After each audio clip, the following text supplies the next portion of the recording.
I'm Joe Catalano with an AM Quincy news update for Friday, January 12th. Two men are facing charges after a police chase, crash, and drug bust in Quincy yesterday. Police say they stopped a car on Independence Avenue near Spatoo's restaurant just after 4:30 on suspicion of drug activity when the operator sped off.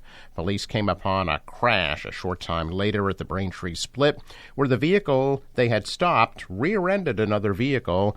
An occupant of that car was taken to the hospital, and the two suspects had fled on foot, so a state police helicopter quickly located both suspects on a rock cliff. They were apprehended by troopers on the ground. Facing multiple drug and motor vehicle charges are 34-year-old Paulino Alfonso Miranda of Randolph and 27-year-old Jalen Shade Wilkinson of Southeaston. Officers recovered marijuana and pills from both suspects. They both face arraignment in Quincy District Court. Activists from Massachusetts arrived at the State House yesterday to rally against Governor Healey's plans to slash $375 million from this year's budget, chanting, "Rescind the cuts." The Lift Our Kids coalition called on the governor to rethink the plan and the impacts it will have on social services that residents rely on. About $13 million will be cut from the Transitional Aid to Families with Dependents program, and more than $4 million from the Emergency Aid to the Elderly, Disabled, and Children program. The Lift Our Kids coalition is made up of almost 200 organizations. Their biggest concern is the elimination of a 10% cash benefit increase that was supposed to take effect on April 1st. Now, here in Quincy, State Representative Taki Chan says that agencies including Quincy Asian Resources, the Germantown Neighborhood Center, and projects that include the temporary traffic signal at the intersection of Raschuti Drive and Willard Street and the proposed Adams Presidential Center all took a 50% cut in the earmarks that were approved in the state budget. The governor's budget chief said the cuts were thoughtfully crafted in a bid to protect services, adding that they believe they will be able to get through the fiscal year without having to make any more cuts. For the first time in nearly a quarter century, owner Robert Kraft of the New England Patriots searching for a new head coach after agreeing to part ways with Bill Belichick. The 71-year-old Belichick had a .296 and .133 record in 24 seasons as New England's head coach between the regular season and postseason. He led the team to 6 Super Bowl titles, which is the most won by a single head coach in NFL history, and tied for the most by a single franchise in the league.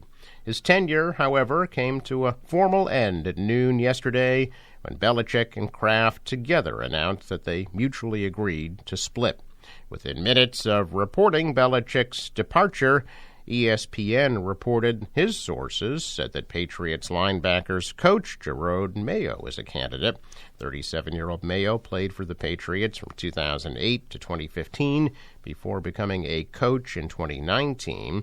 Fans were also speculating that linebacker-turned-coach Mike Vrabel, a member of the Pats Hall of Fame, could also be in the running after he was fired by the Tennessee Titans.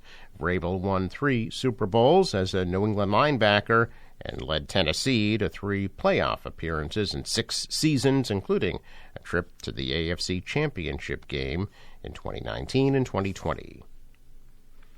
Adults convicted of crimes committed while they were under the age of 21 cannot be sentenced to life without parole, according to the state Supreme Court. The brains of emerging adults are not fully mature. Specifically, the scientific record strongly supports the contention that emerging adults have the same core neurological characteristics as juveniles have, according to Chief Justice Kimberly Budd, who wrote the decision yesterday. Massachusetts is one of 12 states that mandates life without parole for first-degree murder convictions. Before the ruling, Massachusetts was only one of 10 states that required first-degree murderers aged 18 through 20 to be sentenced to life without parole. The court chose to define emerging adults as under 21, using a combination of scientific and legal evidence. According to the justices, adults under 21 cannot buy alcohol, carry a gun, or be a police officer, for example. The court also weighed 17 briefs submitted by neurologists and cited research showing that the brains of emerging adults are not fully developed.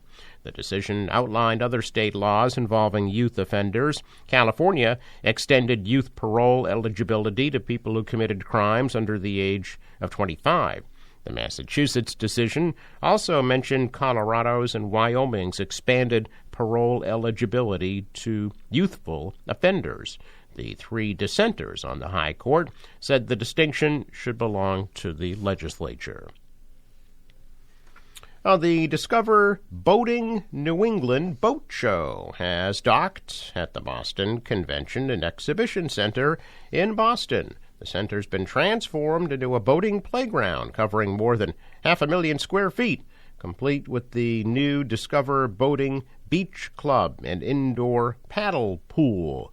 America's favorite water skiing squirrel, Twiggy, cruises to the boat show with daily performances. Kids can enjoy boating in their own paddle boat on a mini lake, and attendees will have the chance to participate in fishing workshops and boating 101 courses. Plus, you can climb aboard and shop hundreds of boats, from yachts and center consoles to pontoons and wake sports boats. The show runs through Sunday, is open today from noon to 8, tomorrow from 10 to 8, Sunday from 10 to 6.